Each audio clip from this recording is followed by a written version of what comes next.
Let's go over the difference between an accessibility audit and a VPAT. So, an audit is going to be a formal evaluation of a digital asset. Essentially, what's going on with an audit is we are grading a digital asset against a technical accessibility standard. And for any instances of non-conformance, we are reporting on those in the accessibility audit report. So, an accessibility audit is going to be thorough, it's going to be meticulous, and it is going to be a formal evaluation. And implicit in that is that this is going to be a fully manual evaluation of a digital asset. And again, the audit results will be detailed in an audit report. And a VPAT is a standardized template. So VPAT stands for Voluntary Product Accessibility Template. So this is a template that we are going to fill in to create an accessibility conformance report. And when people ask for VPATs, what they're really asking for is an accessibility conformance report. Know that technically a VPAT is the template that we are filling in.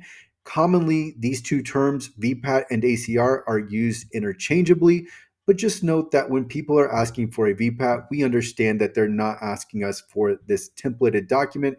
They are asking us for an accessibility conformance report.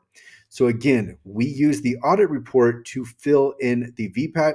An audit is going to be much more detailed than the filled in and completed VPAT or the accessibility conformance report. Think of an audit as like the full box score for a basketball game. So you'll have points, rebounds, assists, turnovers, steals, field goals, etc. With an ACR, it's more like you're going to get the points and maybe the minutes played. So again, it's very important to make the distinction that when I say VPAT, it's just the template, and that the ACR is the filled in and completed template. So that's the only difference here between a VPAT and an ACR. And so the accessibility audit, we're going to use an accessibility audit to create an accessibility audit report. Once we have that report, then we are going to use it to fill in the VPAT. So to illustrate this, on the next slide, I have an accessibility audit report. So this is a screenshot. We can see this is in Excel spreadsheet format. And we can see that there are several columns that are populated with data.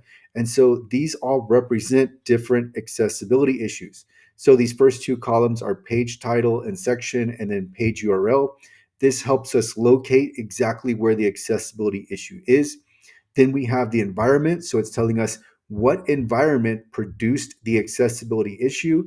And so just as an example, this can be Windows desktop, Chrome browser, and NVDA screen reader.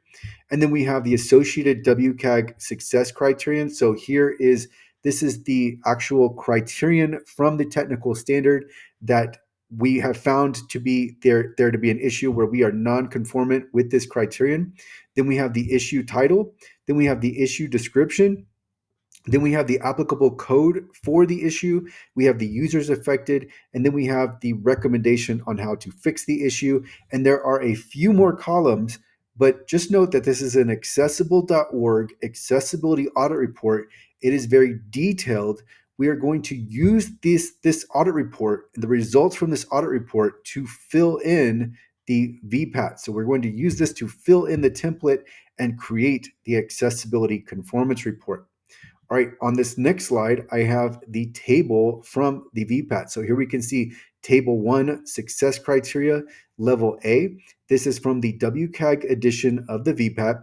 We can see that this is a much simpler table than we saw in the audit report. Here there are 3 columns. We've got the success criteria, we've got the conformance level, and we've got the remarks and explanations. So we're only going to fill in 2 columns here, the conformance level and the remarks and explanations. So in the conformance level, we're going to write in terms like supports, does not support, partially supports, and then in the remarks and explanations, we can elaborate depending on which term we used in the conformance level. So if we have supports, we don't necessarily need to add anything in the remarks and explanations column. But if we use does not support or partially supports, then we definitely need to elaborate on why we've put supports or does not support, or partially supports or does not support. But the takeaway here is that this is a much more simple and not nearly as detailed reporting on accessibility. So remember, with the accessibility audit report, which I've gone back to now, this is a very detailed report that is going to not only tell us all of the instances of nonconformance, but it's also giving us the surrounding information and details for those instances of nonconformance. So the audit report is very much designed to help anyone remediate and fix these issues, because you need to know exactly where they are.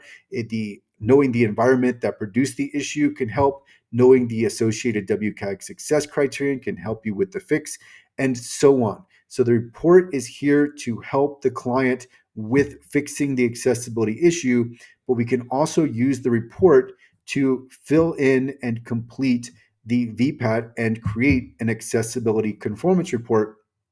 And so going back now to the table, this is the table that we are filling in. So you can see that it's not exactly copying and pasting the results.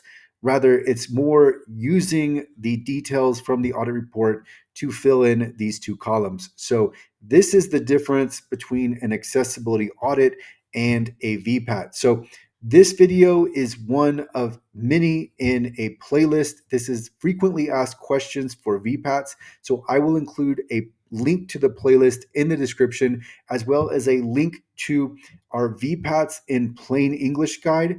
This guide is a downloadable PDF. It is free. There's no subscription required. And it really represents the commonly asked questions that we get from clients about VPATs. So this document can help you quickly take away meaning and understand exactly what's going on here.